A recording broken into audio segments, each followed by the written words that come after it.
Hello दोस्तों, स्वागत है आप सभी का my YouTube channel exam based classes में।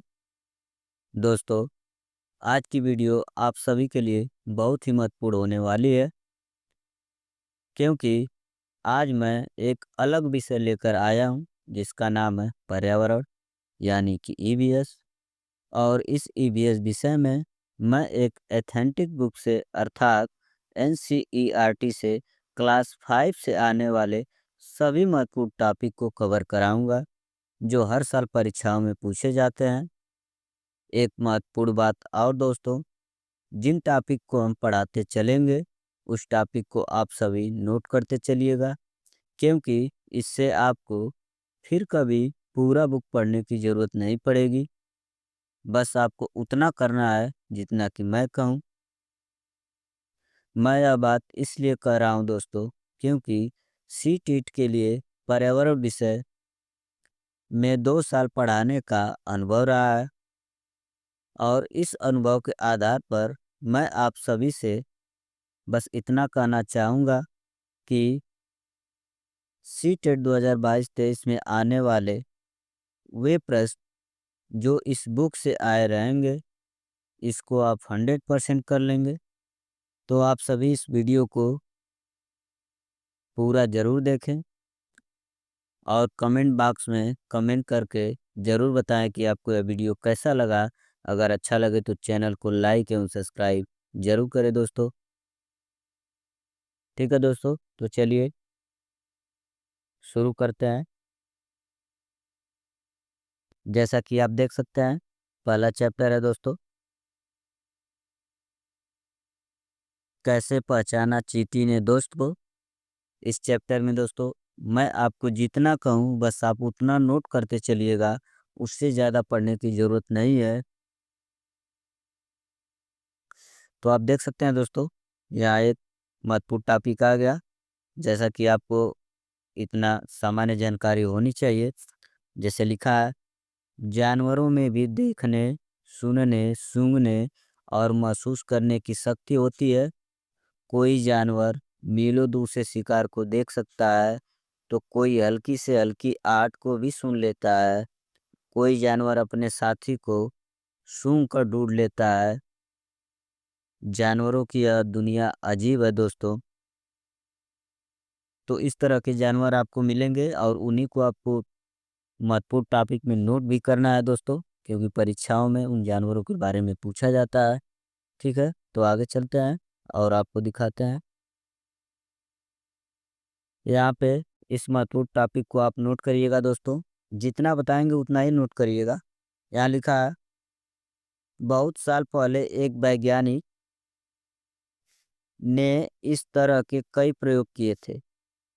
वे इस नतीजे पर पहुंचे कि चींटियां चलते समय जमीन पर कुछ ऐसा छोड़ती हैं जिसे सूंघकर पीछे आने वाले चींटियों का रास्ता साफ हो जाता है दोस्तों। यह कह रहा है दोस्तों, एक वैज्ञानिक ने बहुत साल पहले इन चींटियों पर रिसर्च किया और यह बताया कि चींटियां जब जमीन पर चलती है तो कुछ ऐसा गंध छोड़ती है जिसे सूंघकर पीछे आने वाली चींटियों को रास्ता मिल जाता है दोस्तों। इसमें बस इतना ध्यान रखना है दोस्तों कि चींटियां चलते समय जमीन पर कुछ ऐसा गंध छोड़ती हैं जिसे सूंघकर उसके पीछे आने वाली चींटियां को रास्ता मिल जाता है दोस्तों। बस इतना ही ध्यान रखना है और इससे ज़्यादा इसमें कुछ है नहीं। अब आगे चलते हैं, आगे देख लेते हैं कि और क्या होता है दोस्तों। एक महत्वपूर्ण टॉपिक है दोस्तों, आप देख सकते हैं, लिखा है, कुछ नर कीड़े मकोड़े अपनी मादा कीड़े की गंध से उसकी पहचान कर लेते हैं दोस्तों। कुछ नर कीड़े मकोड़े अपने मादा कीड़े की गंध से उसकी पहचान कर लेते हैं दोस्तों। ये बहुत ही महत्वपूर्ण टॉपिक है, इसको पूरा नोट कर लीजिएगा अपने बुक में, वीडियो को स्टॉप करके, क्योंकि यह कई बार पूछा हुआ है दोस्तों। और एक यहाँ कीट का भी चित्र दिया हुआ है, उसके बारे में भी बताया हुआ है दोस्तों। नर का मतलब होता है पुरुष प्रजाति, अब मादा का मतलब होता है महिला प्रजाति दोस्तों। तो जो कीड़े मकोड़े में पुरुष प्रजाति रहता है, वह अपने महिला प्रजाति को गंध के द्वारा पहचान कर लेता है दोस्तों। ठीक है, हम दिखा रहे हैं दोस्तों आपको। ये वो कीट है जिसका नाम है रेशम का कीट। यहाँ लिखा है दोस्तों, मैं रेशम का कीड़ा हूँ। मैं अपनी मादा को उसकी गंध से कई किलोमीटर दूर से ही पहचान लेता हूँ। दोस्तों ये देखिए, बहुत महत्वपूर्ण बात है। कई किलोमीटर के दूर से ही वह अपने मादा के गंध को सूंघकर पहचान लेता है दोस्तों, जिसका नाम है रेशम का कीड़ा। और यह परीक्षा में पूछ चुका है दोस्तों, इसको आप नोट करिएगा कि रेशम का कीड़ा है, ऐसा कीड़ा है जो अपनी मादा को कई किलोमीटर दूर से सूंघकर पहचान लेता है दोस्तों। एक चीज और ध्यान रखिए, यहाँ भी कुछ लिखा है, आप देख सकते हैं। मच्छर तुम्हारे शरीर की गंध, खासकर पैरों के तलवे की और तुम्हारे शरीर की गर्मी से ढूंढ लेता है दोस्तों। इसको भी ध्यान दीजिएगा कि जो मच्छर है वह कैसे इंसान को ढूंढता है। वह शरीर के गंध, खासकर पैरों के तलवे की और तुम्हारे शरीर की गर्मी से तुम्हें ढूंढ लेता है दोस्तों। इसको भी नोट करना है। और महत्वपूर्ण कुछ टॉपिक यहाँ भी है दोस्तों, इसको भी आप नोट कर लेंगे। देख सकते हैं आप, लिखा है, सड़कों पर कुत्तों की अपनी जगह बटी होती है। एक कुत्ता दूसरे कुत्ते के मल मूत्र की गंध से जान लेता है कि उसके इलाके में बाहर का कुत्ता आया हुआ है दोस्तों। देखिए ये कुत्ता है। कुत्ता ऐसा प्रजाति है दोस्तों जो अपने इलाके में रहने वाले कुत्तों का मल मूत्र सूंघकर जान जाता है कि यह हमारे इलाके का कुत्ता है। अगर कोई बाहर से इसके इलाके में एंट्री कर जाता है दोस्तों, तो आप गांव में भी, अपने परिवेश में भी देखे हैं कि कुत्ता उस पे झुआ जाता है और एक कुत्ते पे 10 कुत्ते लग जाते हैं, उसको एकदम काटने लगते हैं, झकझोरने लगते हैं। इस प्रकार की घटना भी आप देखे हैं। तो आप कैसे पहचान लेते हैं कि ये दूसरे इलाके का कुत्ता है दोस्तों? वह उसके मल मूत्र को सूंघ कर ही पहचान लेते हैं। इसको भी आप नोट करिएगा दोस्तों। ठीक है, आगे चलते हैं। यहाँ भी कुछ इम्पोर्टेंट चीज़ें हैं दोस्तों जो हम आपको शॉर्ट में बता देते हैं। ये कभी परीक्षा में पूछा नहीं गया है, लेकिन पैडागोजी के दृष्टि से यह बहुत महत्वपूर्ण है। आप इसको समझ सकते हैं। एक महिला है दोस्तों, आप देख सकते हैं। एक महिला है, वह स्वयं के बच्चों का पोल्ट्री या लैट्रिन साफ करती है तो उसे गंध नहीं लगती है।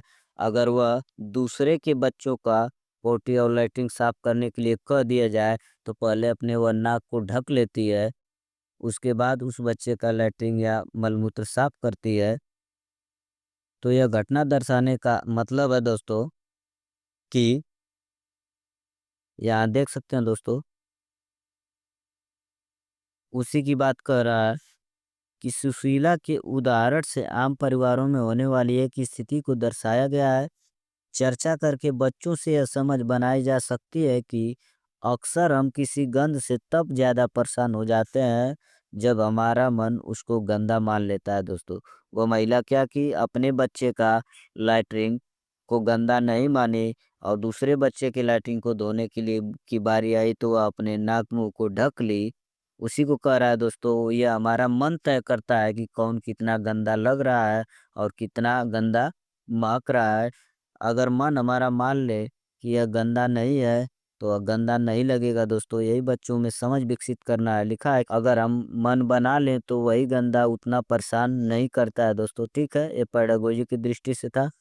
ये कभी पूछा नहीं है दोस्तों अभी तक, लेकिन पूछने की संभावना है। ठीक है दोस्तों, इसलिए हम इसको बता दिए। आगे चलते हैं। एक महत्वपूर्ण टॉपिक ये है दोस्तों, आप देख सकते हैं, ये कई बार सी टेट 2022-23 के सीबीटी एग्जाम, जो कंप्यूटर बेस्ड एग्जाम होता है दोस्तों,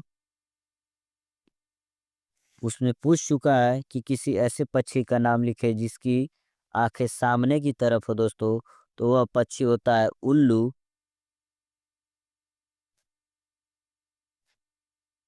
इसको आप नोट कर लिएगा दोस्तों कि उल्लू ही ऐसा पक्षी है जिसकी दोनों आंखें इंसान की तरह सामने होती है। बस यहाँ पे इतना ही लिखना है दोस्तों। यहाँ देख सकते हैं दोस्तों, नोट करने वाला पॉइंट है, आप इसको नोट जरूर कर लीजिएगा। लिखा है दोस्तों, ज्यादातर पक्षियों की आंखें उनके सिर के दोनों तरफ होती है। ये सही बात है दोस्तों कि ज़्यादातर पक्षी हैं जिनकी आँखें सिर के दोनों तरफ हैं। पक्षी एक ही समय में 2 अलग-अलग स्थानों पर या चीज़ों पर नज़र डाल लेते हैं दोस्तों। आप देख सकते हैं यहाँ लिखा है कि एक ही समय में 2 अलग-अलग चीज़ों पर नज़र डाल लेता है। जब ये बिल्कुल सामने देखते हैं दोस्तों, तब इनकी दोनों आँखें एक ही चीज़ पर होती है दोस्तों। ये नोट करने वाला पॉइंट है, इसको ज़रूर नोट करिएगा। ये परीक्षा में पूछ सकता है दोस्तों कि जब एक पक्षी बिल्कुल सामने देखता है, तब इनकी दोनों आँखें की स्थिति होगी। ऑप्शन में दे सकता है दोस्तों, एक चीज़ पर, 2 चीज़ पर, 2 अलग-अलग चीज़ पर। ठीक है दोस्तों, तो इसको आप नोट करिएगा। आगे है दोस्तों, तुमने देखा होगा कि कई पक्षी अपनी गर्दन बहुत ज़्यादा हिलाते हैं, जानते हो क्यों? ये भी नोट करने वाली बात है दोस्तों, ये भी प्रश्न में दे सकता है कि तुमने देखा होगा कि कई पक्षी अपनी गर्दन बहुत ज़्यादा हिलाते हैं, तो ऑप्शन में देगा क्यों? तो क्यों में उत्तर में देगा दोस्तों, तो ज़्यादातर पक्षियों की आँखों की पुतली घूम नहीं सकती, वे अपनी गर्दन घुमाकर ही आस-पास को देखते हैं।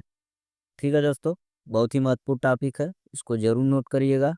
अब आगे चलते हैं। और यहाँ देख सकते हैं कुछ महत्वपूर्ण टॉपिक हैं जो कि बहुत ही मोस्ट इम्पॉर्टेंट है दोस्तों, इसको आप ज़रूर नोट करिएगा और ये हर साल परीक्षा में पूछता है, लगभग हर साल। आप देख सकते हैं 3 पक्षियों का नाम पूछता है, चिल, बाज और गिद्ध। चिल, बाज और गिद्ध ऐसे पक्षी हैं जो हमसे 4 गुना ज़्यादा दूर देख सकते हैं दोस्तों। जो चीज़ें हमें 2 किलोमीटर की दूरी से दिखाई पड़ती है, वही चीज़ ये पक्षी को 8 मीटर की दूरी से दिखाई दे लेती है दोस्तों। इस कहने का मतलब है कि हमसे 4 गुना दिखाई देता है। तो इस पक्षी को आप ज़रूर नोट करिएगा कि चील, बाज और गिद्ध इंसान से 4 गुना ज़्यादा देखते हैं दोस्तों। अगर इंसान 2 किलोमीटर तक देखता है, तो यह तीनों पक्षी 2 चौके 8 किलोमीटर तक देखेंगे, मतलब कि 4 गुना।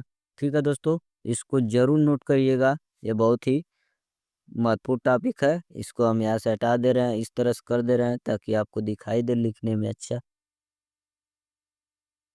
अगला टॉपिक है दोस्तों, आपको कुछ यहाँ चित्र दिखाई दे रहे हैं, देख सकते हैं। इस चित्र के बारे में दिया है दोस्तों, आइए देखते हैं। ये देखिए, ये इंसान है, ये पक्षी है, ये जानवर है और ये छोटा जानवर है दोस्तों। आप देख सकते हैं यह इंसान है, तो यह चित्र इसको पूरा रंगीन दिखाई दे रहा है और ये पक्षी देख रही है, तो इसको भी ये चित्र रंगीन दिखाई दे रहा है। लेकिन यह ये कुत्ता है, तो कुछ अंतर दिखाई दे रहा है, आप देख सकते हैं। और यह एक और जानवर है, इसको पूरा ब्लैक एंड वाइट दिखाई दे रहा है दोस्तों। तो इसी के बारे में नीचे चर्चा हुआ है, आइए देख सकते हैं। ये बहुत महत्वपूर्ण टॉपिक है दोस्तों, इसको आप नोट कर लीजिएगा। लिखा है दोस्तों कि आमतौर पर माना जाता है कि दिन में जागने वाले जानवर कुछ रंग देख पाते हैं। दोस्तों ये कह रहा है कि कुछ जानवर ऐसे होते हैं जो दिन में जागते हैं, वह कुछ रंगों को देख पाते हैं, ज़्यादातर रंगों को नहीं लेकिन कुछ रंगों को देख और समझ पाते हैं। और रात में जागने वाले जानवर हर चीज़ को सफ़ेद और काला ही देखते हैं दोस्तों।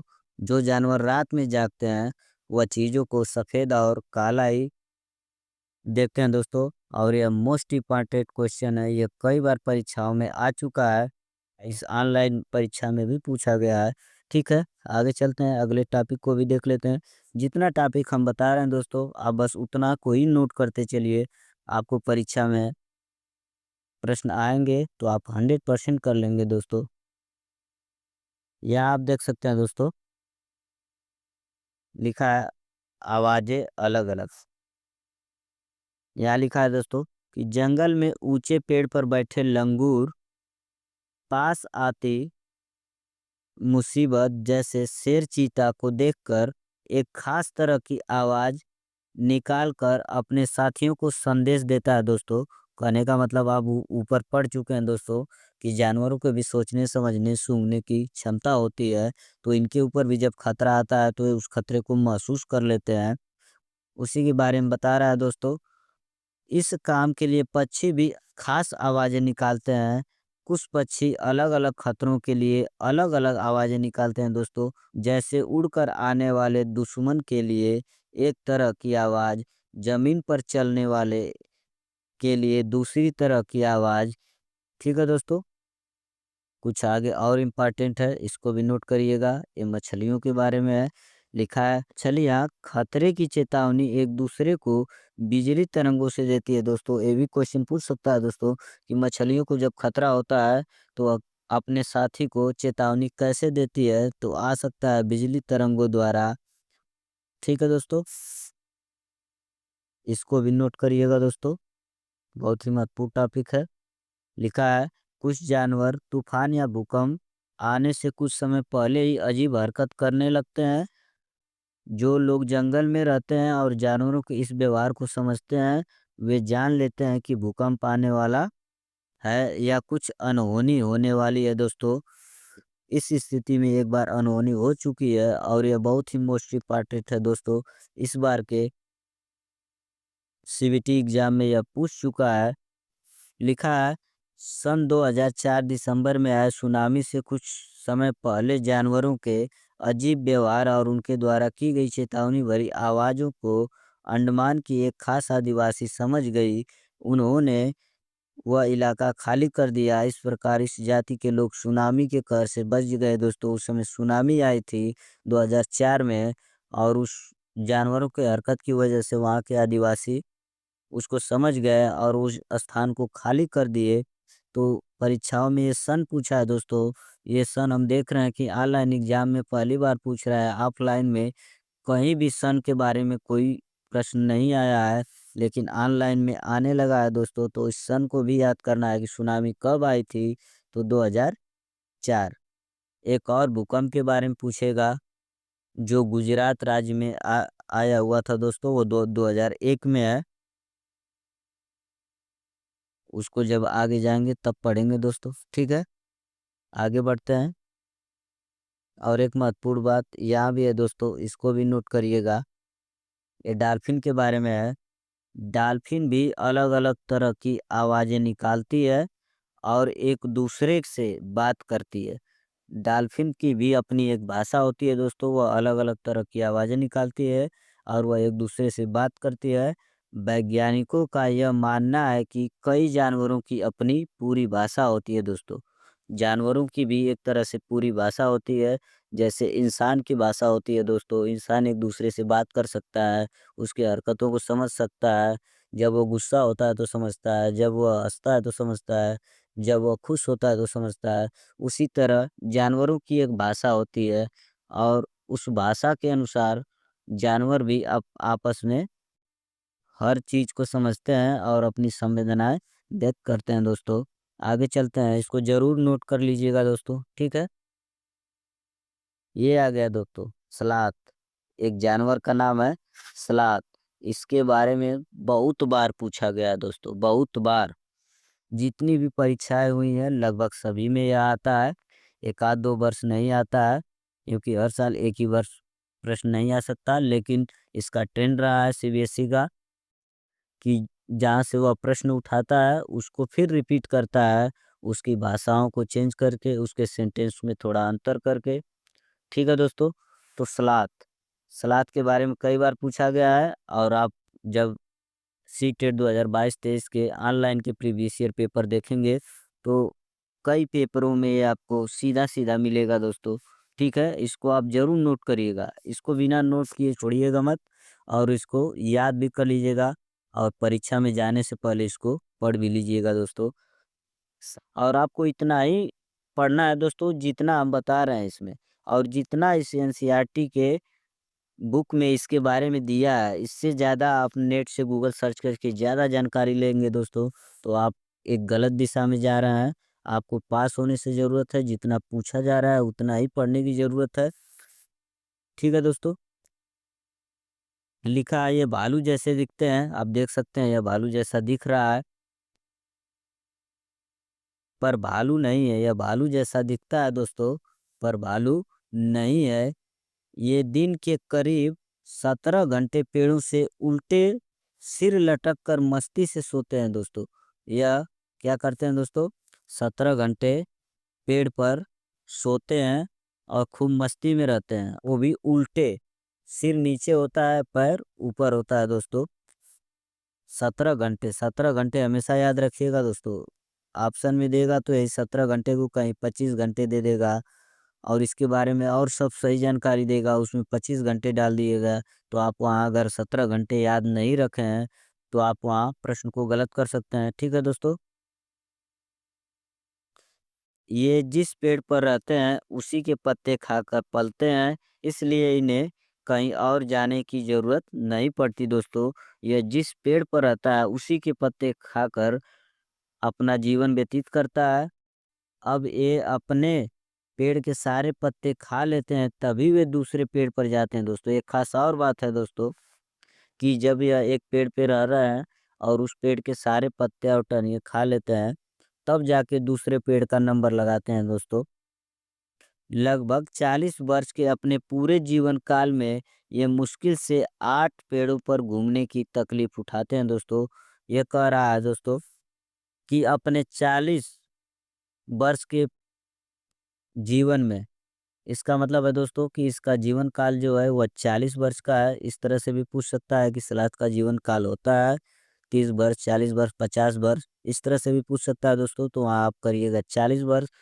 और यह 40 वर्ष के दौरान सिर्फ 8 पेड़ों पर ही जा सकता है, कि एक पेड़ पर जब तक रहता है, जब तक उसके पूरे पत्ती को खा नहीं लेता है, तो उसको खाने में लगभग 5 बरिस लगेंगे दोस्तों। एक पेड़ पर 5 बरिस रहता है तो 8 पेड़ पर 40 बरिस रहेगा दोस्तों। उसी को कह रहा है कि 8 पेड़ों पर रहने की तकलीफ उठाता है। ये सप्ताह में एक बार ही शौच करने के लिए पेड़ से नीचे उतरता है। ये भी एक खास बात है दोस्तों, कि यह सप्ताह में एक बार पेड़ से नीचे उतरता है, वह किस लिए? शौच के लिए। ठीक है दोस्तों। अब इसको हम यहाँ से हटा दे रहे हैं। ठीक है दोस्तों। यहाँ से वीडियो को पॉज करके आप इसके पूरे डिटेल को लिख लीजिएगा और उसको एक बार ज़रूर ध्यान से पढ़ के जाइएगा दोस्तों। अब आगे चलते हैं। यहाँ आप देख सकते हैं दोस्तों, ये सलाद के सोने का कुछ घंटों घड़ी में दर्शाया हुआ है। सलाद सोता है, आप देख सकते हैं कि एक खाना 2 घंटे का है, क्योंकि टोटल 12 खाने हैं और 24 घंटे। तो 24 में 12 का भाग देंगे दोस्तों तो 2 आएगा। इसका मतलब कि एक खाना 2 है तो टोटल 12 है, तो 12 में आप देख सकते हैं कि 3 खाना सलाद नहीं सोता है। इसका मतलब 9 खाना क्या करता है? सोता है। तो एक खाने 2 घंटे का है दोस्तों, तो 9 दूना 18, तो उसी को लिखा है 17 घंटा, यहाँ लगभग 18 इस घड़ी में दर्शाया है। इसके अनुसार आप देख सकते हैं कि छिपकली कितना सोती है, गाय कितना सोता है, सांप कितना सोता है, जिराफ कितना सोता है और बिल्ली कितना सोती है दोस्तों। इसके अनुसार ही बताना है। तो आप देख सकते हैं कि एक खाना 2 घंटे का है, तो गाय में 2 खाने हैं तो 2 दूना के 4, 4 घंटा सोती है दोस्तों 24 घंटा में। और ये अजगर है, तो अजगर को आप देख सकते हैं कि ये लगभग सलाद के इतना सोता है जितना घंटा सलाद सोता है दोस्तों। ठीक है, 18 घंटा। और जिराफ का देख सकते हैं बस 2 घंटा सोता है। और यहाँ देख सकते हैं आप बिल्ली का 6 घंटा सोती है दोस्तों। इसको भी आप नोट कर लीजिएगा, कापी पे ध्यान रखिएगा। और बताओ कि छिपकली के लिए सर्दियों में ये घड़ी कैसी रहेगी? सर्दियों में छिपकली गायब हो जाती है दोस्तों। तो आप देख सकते हैं कि कोई भाग रंगा नहीं गया है। इसका मतलब कि सर्दियों में छिपकली सोती ही नहीं है दोस्तों। ठीक है, पूरे 24 घंटा जगती रहती है। इसको आप नोट कर लीजिएगा। अब आगे चलते हैं। आगे है दोस्तों बाघ के बारे में, जो बहुत ही मोस्ट इम्पॉर्टेंट है दोस्तों। इसकी हर बातें आपको नोट करनी है, और ये अभी कई बार परीक्षाओं में पूछा जा चुका है। आप ऑनलाइन पेपर ही उठाएंगे दोस्तों तो आप देखेंगे बहुत बार पूछा जा चुका है। आप देख सकते हैं दोस्तों, एक बाघ है। बाघ अंधेरे में हमसे 6 गुना बेहतर देख सकता है दोस्तों। यहाँ बेहतर इसलिए दिया है दोस्तों, यहाँ गुना की बात नहीं किया है, जैसे चील, बाज और गिद्ध गुना के रूप में देख सकते हैं। उसी प्रकार यहाँ बेहतर दिया है हुआ है दोस्तों, क्योंकि चील, बाज जो गिद्ध है वह लंबाई में दूर तक देख सकते हैं, इंसान से 4 गुना ज़्यादा दूर तक। और यह बेहतर की बात कर रहा है दोस्तों, जो इंसान देखता है उसी चीज़ को बाघ भी देखता है। लेकिन इंसान जितना साफ दिखेगा, उसका 6 गुना साफ बाघ को दिखाई देता है दोस्तों। उसी को कह रहा है कि 6 गुना बेहतर देख सकता है। इस बेहतर का मतलब आप जानिए दोस्तों, इसको पॉइंट को नोट कर लीजिएगा। और आगे चलते हैं दोस्तों, आप देख सकते हैं बाघ की मूंछें हवा में हुए कंपन को भाप लेती हैं दोस्तों। हवा में भी जो कंपन होता है उसको भाप लेती हैं, और उसे शिकार की बिल्कुल सही स्थिति का पता चल जाता है, जिससे इन्हें अंधेरे में रास्ता ढूंढने में भी मदद मिलती है दोस्तों। इनकी मूंछें भी बहुत काम की चीज़ है दोस्तों। यह हवा में हुए कंपन को भी भाप लेती हैं, और उससे शिकार की स्थिति का बिल्कुल सही पता चल जाता है, जिससे कि अंधेरे में भी रास्ता ढूंढने में बाघ की मदद होती है दोस्तों। आगे देखते हैं, ये सभी पॉइंट नोट करते चलिएगा दोस्तों, इससे पक्का प्रश्न आएगा। ठीक है, और ये कई बार पूछा है, तो इसलिए यह बहुत ही महत्वपूर्ण हो जाता है। अगला टॉपिक है दोस्तों, इसको भी नोट करिएगा। यहाँ लिखा है, बाघ अपने इलाके में मूत्र करके अपनी गंध को छोड़ते जाते हैं। यह इलाका कई किलोमीटर बड़ा हो सकता है। एक बाघ किसी दूसरे बाघ के मूत्र की गंध को झट पहचान लेता है। फिर उस इलाके में घुसना है या नहीं, यह तो उस बाघ की मर्जी है दोस्तों। देखिए कितना महत्वपूर्ण बात है दोस्तों, एक बाघ किसी दूसरे बाघ के मूत्र की गंध को झट पहचान लेता है। अगर एक बाघ दूसरे बाघ के इलाके में जाता है, तो वहाँ उस दूसरे बाघ के मूत्र से वो जान जाता है दोस्तों कि हम दूसरे इलाके में आ गए हैं। तो उसके बाद उसकी मर्जी होती है कि हम उस इलाके में जाएं या न जाएं दोस्तों। ठीक है, इसके बाद आगे पॉइंट को नोट करिए दोस्तों। आप देख सकते हैं इसमें इसमें लिखा है दोस्तों, बाघ मौके के अनुसार अपनी आवाज बदलता रहता है।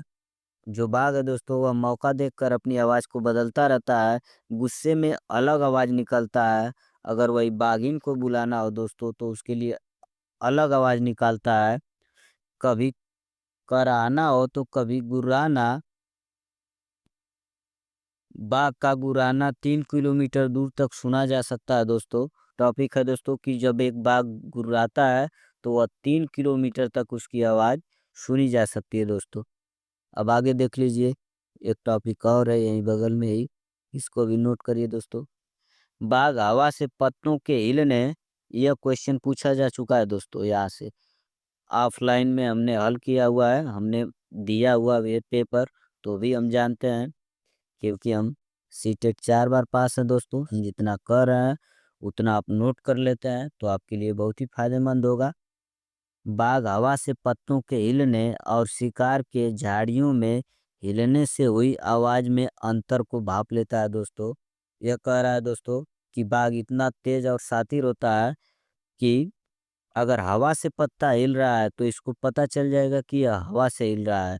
अगर झाड़ियां में शिकार छुपा है, वह शिकार से हिल रही है, तो उसको भी जान लेता है कि यह हवा से नहीं हिल रहा है, इस झाड़ी में शिकार छुपा हुआ है, उसके द्वारा यह झाड़ी के पत्ते हिल रहे हैं। ठीक है दोस्तों, बाघ के दोनों कान बाहर की आवाज इकट्ठा करने के लिए अलग अलग दिशाओं में बहुत ज्यादा घूम भी जाते हैं दोस्तों। ये कह रहा है कि जो बाघ का कान होता है,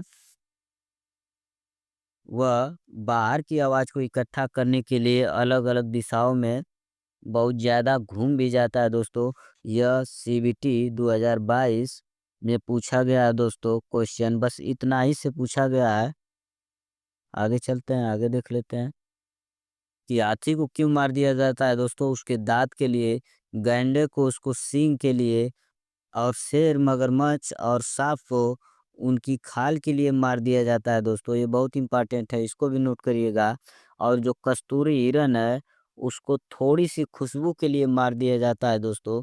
जानवरों को मारने वाले लोगों को शिकारी कहते हैं।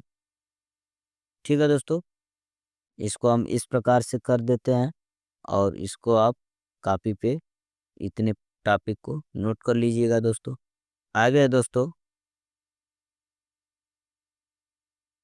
बहुत ही इम्पोर्टेंट है दोस्तों, इसको आप देखिएगा।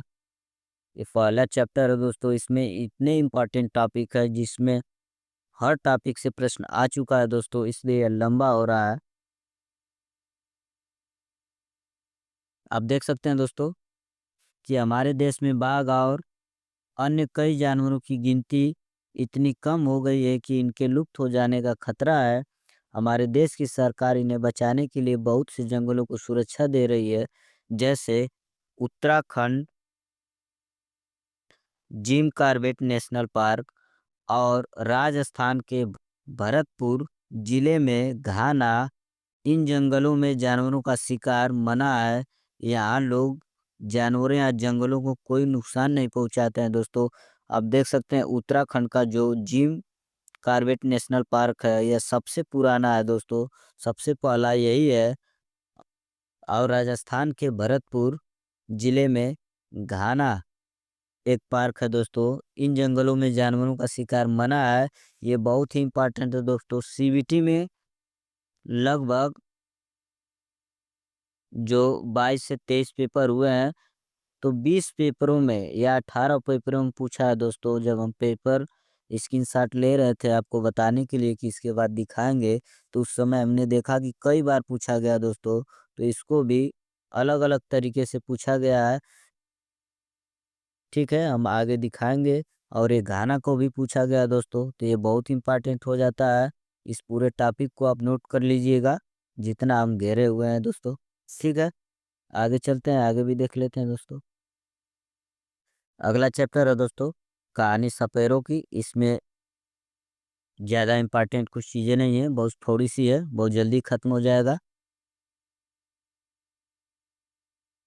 आइए देखते हैं। लिखा है, मैं आर्यनाथ हूँ। एक व्यक्ति के बारे में बात कर रहा है दोस्तों। मैं आर्यनाथ हूँ, या आप जान जाइए। ये लिखा है कालबेलिया, ये किसे कहते हैं, बस इतना ही जानना है, इसको नोट कर लीजिएगा। जो सांपों को बीन के बजाने से नचाते हैं दोस्तों, उनको हम कालबेलिया कहते हैं। हमारे लोगों को कालबेलिया कहते हैं, ये देख सकते हैं। अब आगे देखते हैं, यह राजस्थान का है दोस्तों। ठीक है, कालबेलिया किसे कहते हैं इसको जरूर नोट कर लीजिएगा। यहाँ देख सकते हैं दोस्तों, दादाजी की यादें। अपने दादा से यह बीन बजाने की कला सीखा है। यह एक कबीले की कहानी है दोस्तों। लेकिन कुछ लोग हैं जो अपने दादा परदादा से बीन बजाने की कला को सीखे हैं।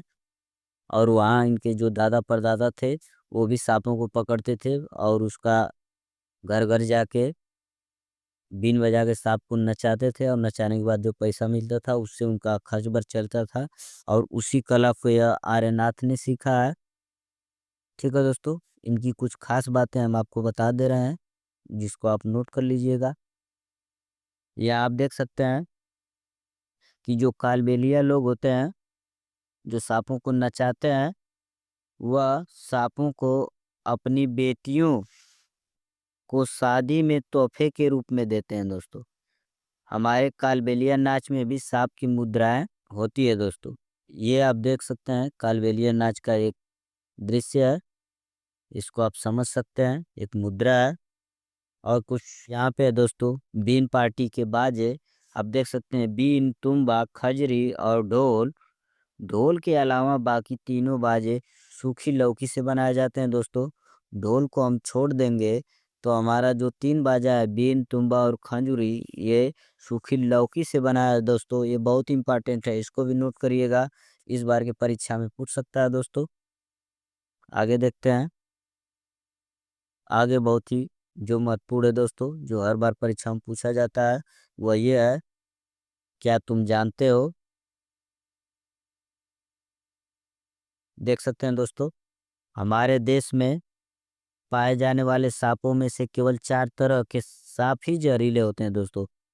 हमारे देश भारत में जितने भी सांप पाए जाते हैं दोस्तों, उसमें से केवल 4 प्रकार के ही जहरीले सांप होते हैं, जिसका नाम है नाग करैत, दुबोइया और अफाई दोस्तों। इसको आप जरूर याद करिएगा, ये कई बार परीक्षा में पूछ चुका है। सांप जब किसी को काटता है तो उसके दो खोखले जहर वाले दांतों से उस व्यक्ति के शरीर में जहर चला जाता है। इस जहर से बचने के लिए एक ही उपाय है कि जिस व्यक्ति को सांप ने काटा है उसे तुरंत जहर के असर को खत्म करने वाली दवाई मतलब कि सीरम दी जाए। सीरम सांप के जहर से ही बनाया जाता है दोस्तों, और सभी सरकारी स्वास्थ्य केंद्रों में मिलता है। ठीक है दोस्तों, इसको हम हटा दे रहे हैं। इसका स्क्रीनशॉट ले लीजिए या तो इसको पॉज करके इसको नोट कर लीजिए, ये बहुत ही इंपॉर्टेंट है दोस्तों। दूसरा चैप्टर हमारा खत्म होता है। अब चलते हैं अगले चैप्टर को देखते हैं। अगला चैप्टर है दोस्तों चखने से पचने तक। चखने से पचने तक दोस्तों, आइए देखते हैं। स्वादिष्ट स्वाद, जो महत्वपूर्ण बातें हैं उसी को बताएंगे दोस्तों। यहाँ से एक प्रश्न आता है दोस्तों, नीतू को चढ़ा ग्लूकोज। नीतू को पूरा दिन लगातार उल्टी होती रही, साथ ही दस्त भी लग गए थे। उफ, कुछ भी खाओ या पियो तो उल्टी। उसके पिताजी ने उसे पानी में नमक और चीनी घोलकर पीने के लिए दिया। आप यहाँ देख सकते हैं, यहाँ से क्वेश्चन बना है, इसलिए इस टॉपिक को बताना महत्वपूर्ण है दोस्तों। शाम को डॉक्टर के पास जाने के लिए वह बिस्तर से उठी तो चक्कर से खाकर गिर पड़ी।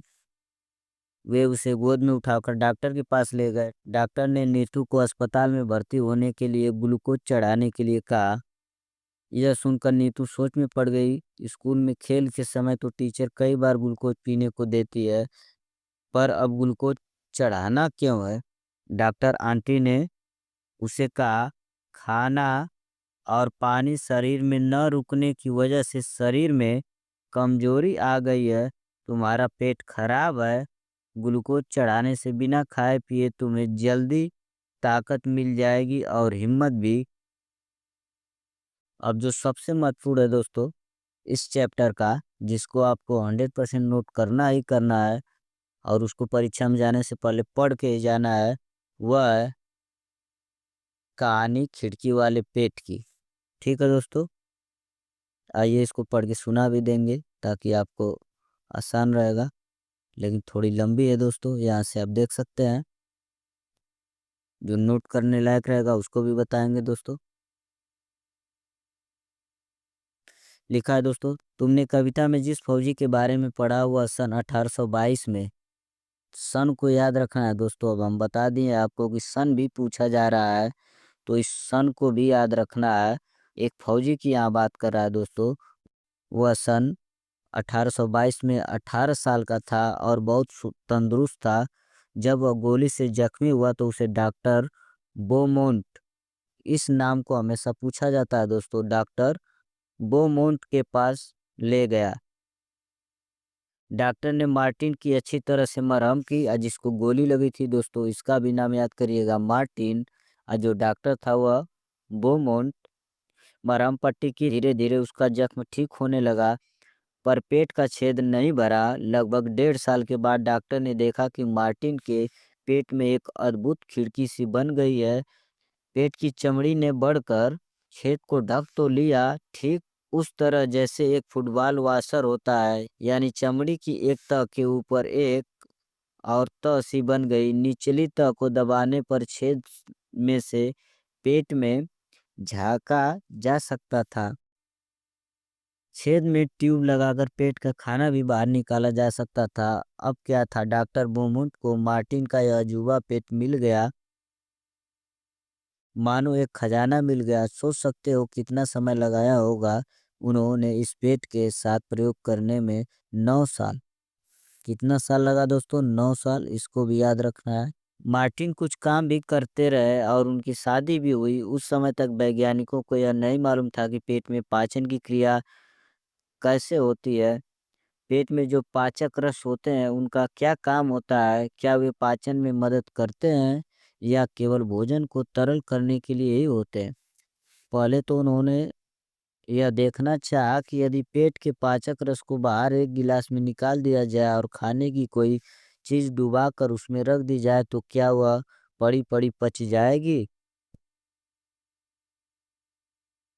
उसके लिए उन्होंने एक प्रयोग किया, एक ट्यूब से पेट में से कुछ पाचक रस निकाल लिया, फिर 10 मिलीमीटर पाचक रस में से एक उबली हुई मछली के 20 बारीक टुकड़े डालकर सुबह 8:30 बजे रख दिए। इस गिलास को उतने ही तापमान पर जितना आमतौर पर पेट के अंदर होता है, लगभग 30 अंश। देखिए दोस्तों, ये महत्वपूर्ण बात है, पेट के अंदर तापमान कितना होता है? पेट के अंदर का तापमान होता है लगभग 30 डिग्री। दोपहर के 2 बजे तक उन्होंने देखा कि मछली के सब टुकड़े पूरी तरह से घुल चुके हैं। फिर उन्होंने इसी तरह कुछ और भोजन पेट में रखा और वहीं मार्टिन को खिलाया। अलग अलग भोजन पचने में कितनी देर लगती है? इसमें बस दोस्तों ये फौजी का नाम याद रखना है, मार्टिन और डॉक्टर बोमेंट। और यह 1822 में यह घटना हुई है, तब यह 18 साल का था, इसको याद रखना है। डॉक्टर बोमन ने मार्टिन के खिड़की वाले पेट के सहारे पाचन के कई रहस्य खोले। उन्होंने तालिका में देखा कि पेट में खाना जल्दी पचता है। क्या तुम भी यह देख सकते हो? जल्दी पचाने के लिए हमारा पेट खाने को खूब घुमाता है, हिलाता है। वह यह भी देख पाए, जब मार्टिन दुखी या परेशान होता तो उसका खाना ठीक से नहीं पचता। यही नहीं, उन्होंने बताया कि हमारे पेट का पाचक रक्त एसिड अम्ल, एसिड का मतलब होता है दोस्तों अम्ल की तरह होता है। क्या तुमने किसी को कहते सुना है कि पेट में एसिडिटी हो गई है, खासकर जब ठीक से खाना नहीं खाया हो या पचाया हो? उनकी वैज्ञानिक खोज को दुनिया के सभी वैज्ञानिकों ने सराहा। फिर कितने ही अन्य प्रयोग दुनिया के कोने कोने में किए गए। क्या कहा तुमने, पेट में कोई गोली मारकर? नहीं भाई, बाद में होने वाले प्रयोगों में किसी के पेट में गोली मारकर नहीं किए गए। ये प्रयोग दूसरे वैज्ञानिकों ने मशीन की सहायता से किए। तो कहो कैसी लगी मार्टिन की ये पेट की कहानी? इसमें 3 चीज यार याद रखना है दोस्तों, उसको आप नोट कर लीजिएगा। अगला चैप्टर है दोस्तों, करा खाए आम 12 महीने। ठीक है दोस्तों, आपका एग्जाम जल्दी से होने वाला है, तो हम महत्वपूर्ण चीज़ों को ही नोट कराते चलेंगे। अब ज़्यादा समय नहीं लेंगे, पहला चैप्टर थोड़ा बड़ा था। ठीक है दोस्तों, कुछ चीज़ें ये है दोस्तों, इसको आप नोट कर लीजिए। ये परीक्षा में एक बार पूछ चुका है। लिखा है चीज़ें, फिर घरेलू उपाय। इसका मतलब यह पूछ रहा है दोस्तों कि दूध है तो कैसे उसको कुछ देर तक हम सही रख सकते हैं ताकि खराब ना हो। तो आप देख सकते हैं कि उसे उबाल कर सही से रखा जाता है। पके हुए चावल एक कटोरे में डालकर पानी के बर्तन में रखा जाता है दोस्तों, की चींटी उटी ना लगे और कुछ देर तक वह सुरक्षित रहे। फिर हरा धनिया, आप जानते हैं दोस्तों कि गीले कपड़े में लपेट कर रखते हैं तो कुछ देर तक हरा ही रहता है। प्याज और लहसुन खुले में रखते हैं दोस्तों, नमी से बचा कर, नहीं तो यह खराब हो जाता है। इसको भी आप नोट कर लीजिएगा। ठीक है दोस्तों, आगे बढ़ते हैं। आगे है दोस्तों, चिट्टी बाबू और चिन्ना बाबू ने बनाया मामड़ी तांडरा। इसका मतलब होता है आम पापड़ दोस्तों। अब आम पापड़ बनने में क्या क्या लगता है, बस यही महत्वपूर्ण है दोस्तों, इससे ज़्यादा और कुछ कहानी पढ़ने की जरूरत नहीं है। ठीक है, यह कहानी है दोस्तों आंध्र प्रदेश के आत्रेयपुरम गांव में। मतलब कि आंध्र प्रदेश के आरतीपुरम गांव में रहने वाले लोगों की यह कहानी है। अब आइए देखते हैं इसमें महत्वपूर्ण क्या है। चटाई, कैजुरीना के पेड़ के डंडे, नारियल से बनी रस्सी, गुड़ और चीनी, इन सभी चीज़ों से आम पापड़ को बनाया जाता है दोस्तों। तो ये प्रश्न पूछ चुका है कि आम पापड़ बनाने के लिए किन किन चीज़ों की आवश्यकता होती है। तो आप देख सकते हैं चटाई, कैजुरीना पेड़ के डंडे, नारियल से बनी रस्सी, गुड़ और चीनी। ठीक है दोस्तों, बस यही टॉपिक इसमें इतना ही महत्वपूर्ण है। अगला चैप्टर है दोस्तों, आप देख सकते हैं बीज बीज बीज बीज। इस चैप्टर का सबसे महत्वपूर्ण बिंदु आ गया दोस्तों, शिकारी पौधे। इसके बारे में सीटेट 2022-23 में इतनी बार पूछा है, फिर पहले की भी जो 2011 से सीटेट पेपर हुए हैं सभी में पूछा है दोस्तों इस पौधे के बारे में।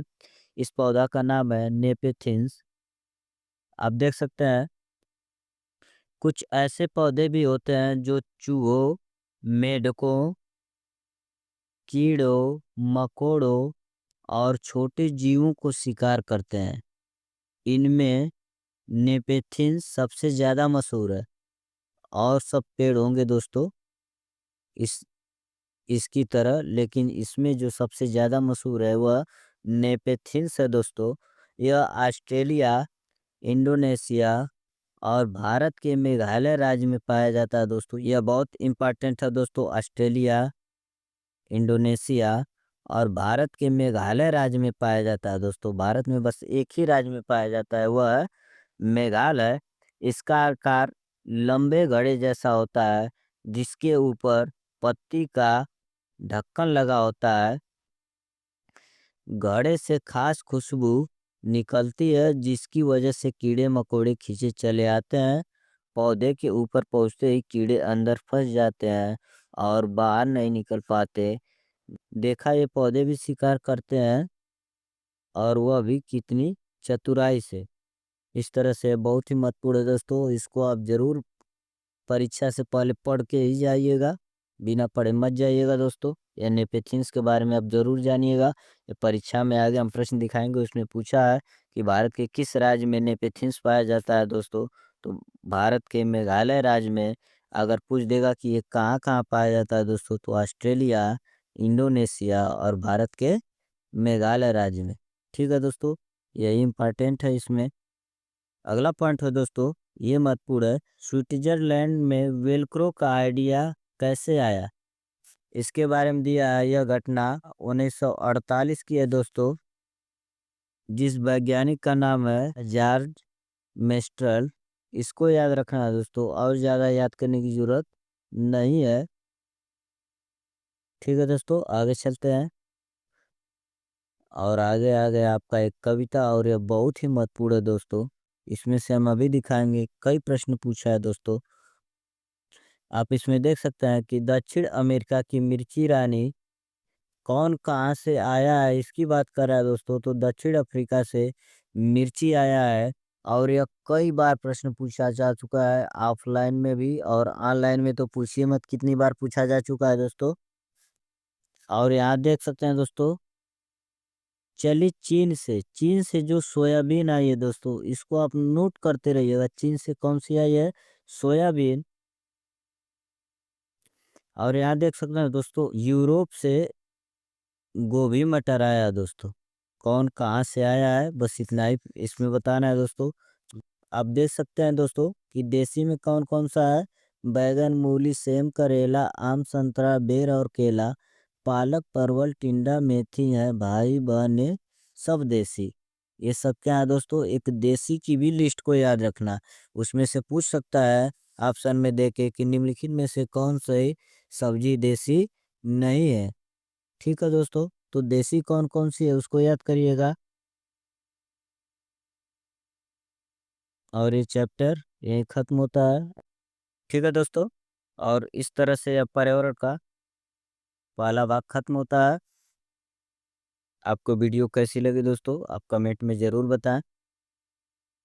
और अच्छा लगे तो चैनल को लाइक एवं सब्सक्राइब जरूर करें दोस्तों। ठीक है दोस्तों, मिलते हैं अगले वीडियो में, तब तक के लिए जय हिंद, जय भारत।